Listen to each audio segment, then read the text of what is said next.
Kaya lang naman ikaw lumabas dyan sa BBM eh. Dahil sa US State Department report ngayon, galawin mo ang customs. Hindi ba mabablock ka na naman? Ito namang si Auntie Claire.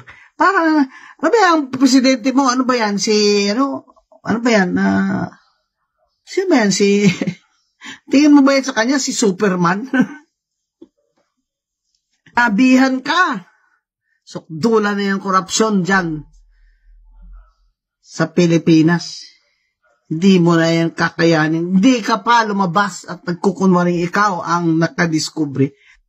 Abay, kung hindi mo kaya, 3 taon na lang, ganito ka pa rin.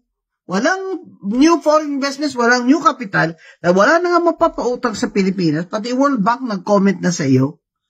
Hindi ka naman gumalaw sa korupsyon kung hindi ka binigyan ng US State Department report, di ba? Dahil tuta ka ng Amerikano. O, di ba sinabi ko sa iyo, ano yung customs? Ba't hindi mo yan ginagalaw, BBM? Takot ka? Sino ang patrona ng Bureau of Customs ng mga corrupt dyan, ha? Di mo kaya yung patron nila. Pero ngayon, bubuksan mo na. Kasi, sinama na naman yan sa US State Department report. Di ba? Matagal ko na sinabi yan. Oo.